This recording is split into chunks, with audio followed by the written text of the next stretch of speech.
안녕하세요. 배신의 장미입니다. 오늘의 사연은 할머니와 큰아버지로 인해 집안이 풍비박산났고 사연자분이 겨우겨우 집안을 지켜내었다고 합니다. 그러나 연을 끊고 살던 친가에서 다시 말도 안 되는 부탁을 해 두 눈을 뒤집어 까고 얼씬도 못하게 했다는 사연. 지금 시작합니다. 저희 집은 제가 어려서부터 가난했습니다. 정말 찢어지게 가난했습니다. 한 번도 풍족해 본 적이 없었어요. 부모님 두 분 다 일을 하셨지만 늘 우리 집은 빚에 허덕였고 100원짜리 과자 하나 사 먹기 힘들었지요. 운동회 때면 친구들은 부모님들이 오셔서 335 모여 앉아 함께 김밥을 먹곤 했지만 저희 부모님은 일을 하시기에 오실 수 없었습니다.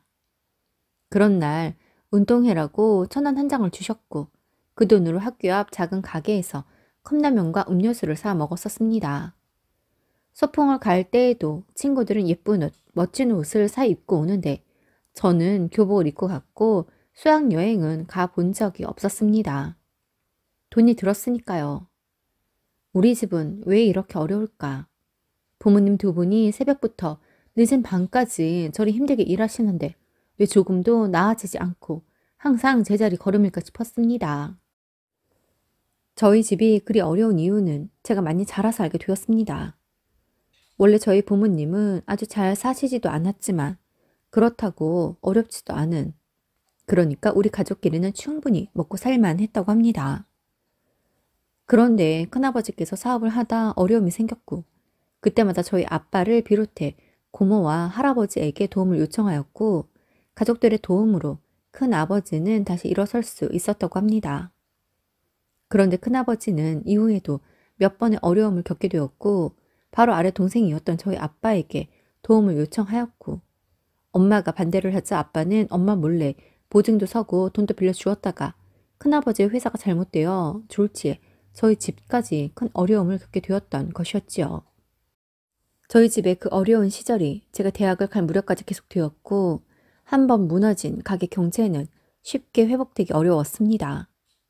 반면 큰아버지 댁은 다시 털고 일어나 다시 사업을 하며 승승장구하고 계십니다. 아빠도 엄마도 큰아버지에게 우리의 어려움을 해결해 달라고 했지만 큰아버지는 모르쇠로 일관했고 그 어려움을 극복해야 하는 것은 오롯이 우리 가족들이었습니다. 저희 집의 어려움을 친가 식구들 모두 알고 있었지만 직접적인 도움을 주길 모두 꺼려 하였습니다. 명절 때 모두 다 같이 모였을 때면 늘 초라했습니다. 우리는 할머니 할아버지 드릴 선물도 좋은 것 사기가 힘들었는데 큰아버지 댁은 화려한 과일들과 용돈을 드렸고 고모네는 평범하지만 그래도 어려움 없이 살았기에 여러 선물들을 사가지고 오기도 했지요. 저희는 천떡꾸러기밖에 되지 않았습니다. 저희가 왜 힘든지 다들 알면서도 저희 가족들을 보곤 혀를 찾고 저희의 어려움이 저희 때문이라는 듯 이야기하셨습니다. 다시 생각해보면 저희 부모님 때문이 맞긴 하죠. 그때 싫다고 안 된다고 했어야 했는데 형님의 힘든 상황을 그냥 보고 지나치지 못한 저희 아버지 때문이지요. 빚은 갚아도 쉽게 줄어들지 않았습니다. 사실 처음 큰아버지께 빌려드렸던 돈도 받지 못해 갚고 있던 중에 아빠는 다시 한번 보증을 서게 되었고 큰아버지의 회사가 파산을 하며 보증에 대한 빚들을 떠안게 되었던 것이지요. 이러한 돈들이 해결이 되지 않아 지독한 어려움이 계속되고 있었고 그 어려움 속에서도 학자금 대출로 대학을 겨우 다니고 졸업하자마자 바로 취직을 해 정말 필요한 만큼의 용돈을 쓰고 모두 집에 있는 빚을 갚는 데 보태어 드렸습니다. 우리 집이 다시 일어서는데 보탬이 될 수 있다니 그것만으로도 뿌듯하고 감사했습니다. 지독한 가난에 찌들어 살아서였을까요? 저희 부모님은 매사에 여유란 없는 분들이셨습니다. 그렇다 보니 작은 말들에도 의미를 두며 따져 묻거나 화를 내고 짜증을 내는 일들이 잦았고 대화도 잘 없고 그나마 하는 말들은 지시적이고 화를 낼 때가 다였습니다. 그런데 저와 동생이 학교를 졸업해 가게의 보탬이 되니 부모님도 조금은 숨통이 트이시는 듯 하더군요. 빚이라는 게 갚아 나간다면 제자리 걸음은 아니고 조금씩이라도 줄어들기 때문에 그것을 바라고 갚고 또 갚아 나가는 것이지 않습니까? 십시일반이라고 그렇게 모두 한 마음으로 집을 다시 일으키기 위해 함께 빚을 갚고 있었습니다. 그러던 어느 날 엄마가 다치셨습니다. 퇴근을 하고 오던 길에 차에 치이셨고 그로 인해 허리를 다치셔서 더는 무리한 일을 할 수 없었습니다. 그래도 괜찮았습니다. 저와 동생이 있었고 엄마가 살아계시다는 것만으로도 감사했으니까요. 그렇게 엄마의 몫까지 열심히 하며 우리 가족은 최선을 다해 살았습니다. 그런데 힘든 일은 한꺼번에 몰려온다고 하던가요? 저희 아빠께서 공사장에서 그만 추락을 하셨고 이틀 만에 돌아가시고 말았습니다. 어린아이는 아니지만 그래도 부모님의 큰 아래서 살았는데 아빠가 그리 갑자기 돌아가시고 엄마가 누워 계시게 되자 무기력해지더군요. 내가 무엇을 위해 이렇게 열심히 살아왔는지 그저 우리 가족의 행복을 바라며 열심히 살아온 것밖에 없는데 어찌 이런 상황이 닥쳤는지 이해가 되지 않았습니다. 아빠가 돌아가시고 나자 친가 식구들은 저희를 철저히 외면했습니다. 그간도 잘 챙겨주었던 건 아니었지만 이젠 완전히 남 대하듯 하더군요. 저희의 전화도 받지 않고 연락도 모두 끊어버렸습니다. 그렇게 저와 동생은 남은 빚을 갚아내기 위해 애를 썼고 제가 30이 되던 해 그 빚을 모두 갚았습니다. 그날을 지금도 잊을 수가 없어요. 지금까지 짓눌렀던 어깨가 깃털처럼 가벼워지며 행복하더군요. 아빠가 이런 기분을 느껴보지도 못한 채 자신으로 인해 생긴 빚들을 갚기 위해 하루에 몇 가지씩들의 일들을 하며 새벽부터 늦은 밤까지 일하고 또 일하다 그렇게 돌아가신 것을 생각하니 참으로 원통하더군요. 그저 사람이 착해서 마음이 좋아서 힘들어하는 형님의 부탁을 거절하지 못했던 것뿐인데 우리 아빠 빼고는 모두 다 잘 사는데 우리 아빠는 아무도 안 서주는 보증을 서주는 바람에 빚의 구렁텅이에 빠져 평생을 그리 살다 가신 것이지요. 동생이 31살이 되던 해 결혼을 하였고 그간 너무 고생 많았다고 매일이 좋을 순 없어도 결혼해서는 큰 걱정 없이 살라고 당연히 너도 엄마를 챙겨야겠지만 내가 결혼하기 전까진 엄마를 챙기겠다고 했습니다.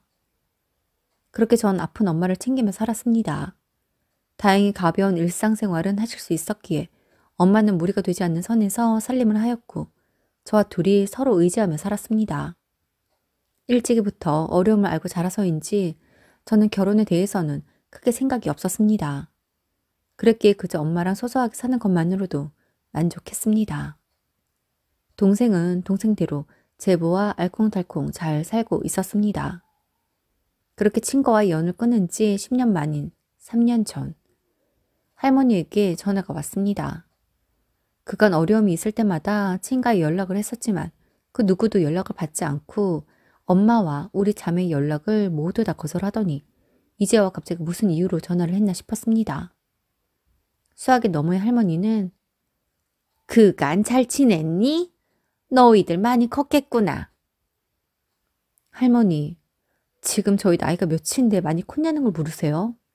아빠 돌아가셨을 때가 이미 24살이었어요. 그 사이 동생은 결혼해서 애도 있어요. 동생 결혼할 때도 오시라고 연락드렸는데 문자 남겼는데 아무도 안 오셔놓고 갑자기 웬 연락이에요? 아이고 무슨 말을 그렇게 떽떽거리면서 말을 하니? 그땐 다 이유가 있으니 못 가고 그런 거지. 이유 궁금하지 않아요.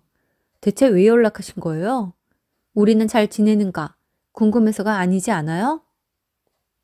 아유 얘 무섭다 무서워. 아이 네가 자꾸 그렇게 말하니 그냥 단도직입적으로 이야기할게. 한 5천만 원만 빌려줘봐라. 우리가 오죽하면 너희한테 전화를 했겠니. 그만큼 급박한 상황이니 계좌번호 부를 테니 돈 붙여라. 할머니, 이게 대체 무슨 경우예요? 다짜고짜 연락을 해서 돈을 보내라고요? 그것도 5천이나요? 이유 따위 궁금하지 않아요. 이렇게 할머니가 염치없는 사람인 줄은 몰랐는데 정말 어이가 없네요. 오죽 급하면 너에게 전화를 했겠냐고 내가 그랬잖아. 너희 큰아버지 이번 주까지 돈 마련하지 못하면 회사 또 부도 난다. 이건 막아야 할 거 아니야. 아주 내가 평생을 그놈 때문에 전전긍긍 피가 말라 죽겠다. 내가 죽을 때 죽더라도 우선 장남은 살리고 봐야 하니 너한테 전화한 거라고. 그러니 계좌로 5천만 원만 보내. 아이 뭐 더 있으면 더 보내도 좋고. 큰아버지 급한 물 끄고 나면 내 바로 돌려주라고 하마. 동생 돈도 갚지 않던 큰아버지가 이미 나무를 취급하는 조카의 돈을 갚기나 할까요? 할머니가 제게서 빌린 돈이라고 말이나 하고 큰아버지께 드릴까요?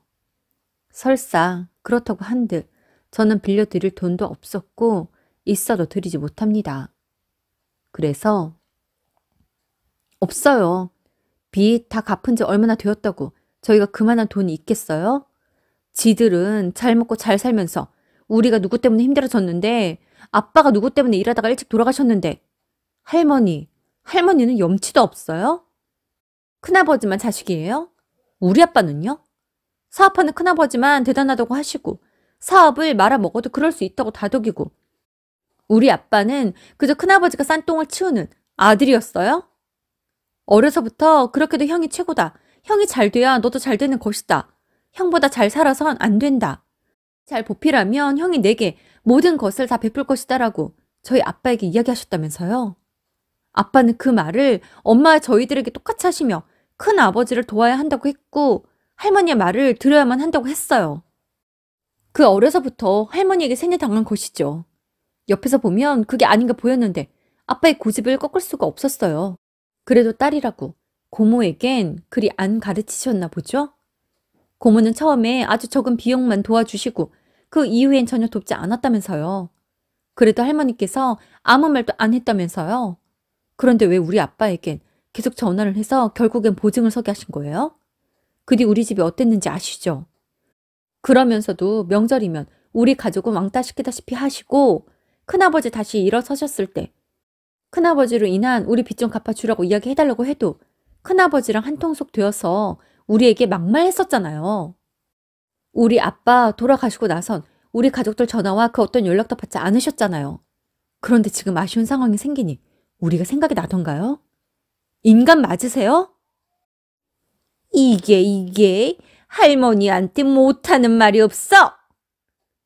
제가 못할 말이 어디 있을까요? 우리 집이 일이 불행해진 게 다 할머니 탓이고 큰아버지 탓인데 이런 말도 못해요? 염치 없는 사람한테 염치 없다고 하고 인간 같지 않아서 인간이 맞냐고 묻는 게 말이에요. 돈 빌려달라고요? 돈을 빌려달라고요? 이제 우리가 빚 안 갚으니 빚 갚아대던 만큼 돈을 모았겠구나 싶으세요? 누가 그래요? 또 큰아버지, 그 인간이 할머니 시키던가요? 아빠 돌아가시고 우리의 손을 뿌리친 그날부터 전 친가 쪽으로는 식구란 아무도 없다고 생각했어요. 그러니 남한테 전화해서 이러지 마시죠. 한 번만 더 제게 전화하면 가만 안 있어요? 라고 하고 전화를 끊어버렸습니다. 그날의 그 속상하고 복잡한 마음이 쉽게 진정이 되지 않아 며칠간을 제법 힘이 들었습니다. 이렇게 힘든 거 저 하나면 된다고 생각해 엄마에게도 동생에게도 이야기하지 않았습니다. 그로부터 얼마 뒤 퇴근을 하고 집에 가니 엄마가 울고 계시더라고요. 그래서 왜 그러시냐고 하니 말없이 계속해서 꺽꺽 울고 계십니다. 순간 며칠 전 할머니로부터의 전화가 머릿속을 스치고 지나가기에 혹시 할머니에게서 전화가 왔었냐고 했습니다. 그러자 엄마는 울다 깜짝 놀라며 혹시 제게도 연락이 왔었냐고 하더군요. 그래서 있었던 그 일을 이야기하니 엄마는 다시 또 울며 대체 우리에게 왜 이러는지 모르겠다고 분명 자신들이 우리를 이런 구렁텅이로 몰아넣고 엄마에게 남편 잡아먹은 년이라고 막말을 하며 돈 5천만 원을 내놓으면 자신이 마음을 풀어보겠다고 하더랍니다. 할머니의 그런 말들에 상처를 받은 엄마는 가슴에 담긴 말들을 모두 내뱉기는 했지만 전화를 끊고는 눈물이 터져버린 거였지요. 우리에게 왜 그 사람들의 연락을 받냐고 차단해 버리라는 사람들도 있겠지요. 당연히 모든 번호를 진작에 차단했습니다. 그래서 큰아버지도 큰어머니도 우리가 연락이 되지 않자 할머니의 전화번호를 새로 바꾸어 할머니를 통해 전화를 했기에 설마 할머니라는 생각하지 못하고 받게 되었던 것이었지요. 그래요.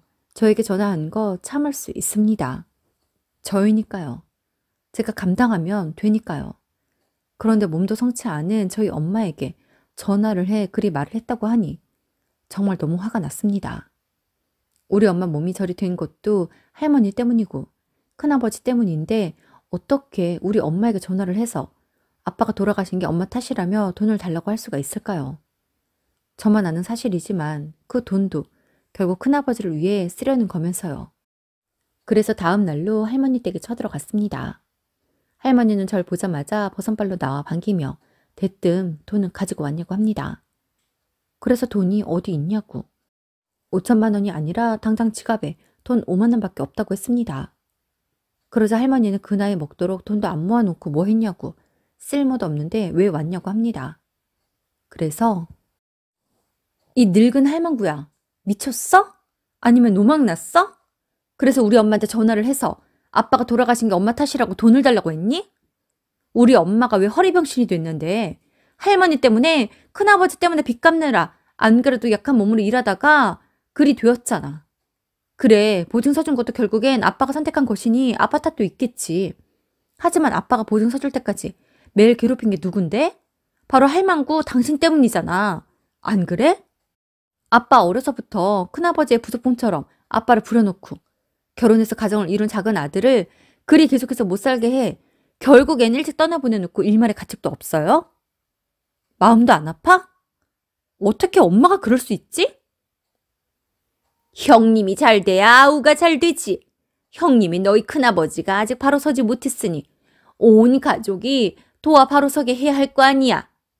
우리야 다 늙어서 일도 못하고 돈도 없으니 아우인 너희 아버지에게 도우라는 건데 그게 너무한 거냐? 그래서 큰아버지 다시 일어섰을 때 큰아버지로 인해 진 우리의 빚들 갚는 거 도와달라니 모른 척 하셨나요? 그건 어쨌든 너희 몫이잖아. 아이 그걸 왜 우리 장남한테 그래? 말이 되냐? 말 같지 않은 소리 더 듣고 있을 필요도 없을 것 같으니 더 이상 신랑이 버리고 싶지도 않네요. 전 제 할 말만 합니다. 한 번만 더 우리 엄마를 비롯한 내 동생 그리고 나에게 정씨 인간들 그 누구든 연락하면 가만 안 둬요. 내가 가정을 이룬 것도 아니고 엄마에겐 제 동생도 있으니 무서울 것 없어요. 이런 식으로 자꾸 내 가족들 건들면 내가 심부름센터를 고용해서라도 할머니를 포함해 아주 정식 그 인간들 모조리 씨를 말려버릴 수도 있으니 똑똑히 알아둬요. 난 무서울 것도 없고 더 이상 잃을 것도 없다는 것만 알아두시라고요. 라고 했고 할머니는 사색이 되어서는 헛기침만 하기에 문을 쾅 닫고 나왔습니다. 그 이후 그 사람들에게서는 그 어떤 연락도 오지 않았고 혹시 몰라 엄마와 저 그리고 동생은 전화번호도 모두 바꾸었고 엄마와 저는 이사도 갔습니다. 그간 그 인간들과 더 이상의 연결점은 없다고 생각하며 살아왔는데 이렇게 뜬금없이 연락이 와 많이 혼란했었습니다. 그 일이 있고 3년이 지난 지금 그간 저는 정신건강의학과에 다니며 정신적인 스트레스도 계속해서 치료를 받아왔고 엄마는 꾸준한 물리치료로 조금씩 건강이 좋아지고 있습니다. 동생의 아이들은 무럭무럭 자라고 있고 이제야 우리는 아빠를 떠올리며 눈물을 덜 흘릴 수 있게 되었습니다. 앞으로 살아가면서 그 인간들과 그 어떤 접점도 없길 바라며 엄마가 건강히 오래오래 우리 곁에서 살아주시기를 동생 가족이 늘 행복하기만을 바라고 저 또한 제가 바라는 행복을 향해 한 걸음씩 걸어가려고 합니다. 오늘도 함께 해주셔서 감사합니다. 지금까지 배신의 장미였습니다.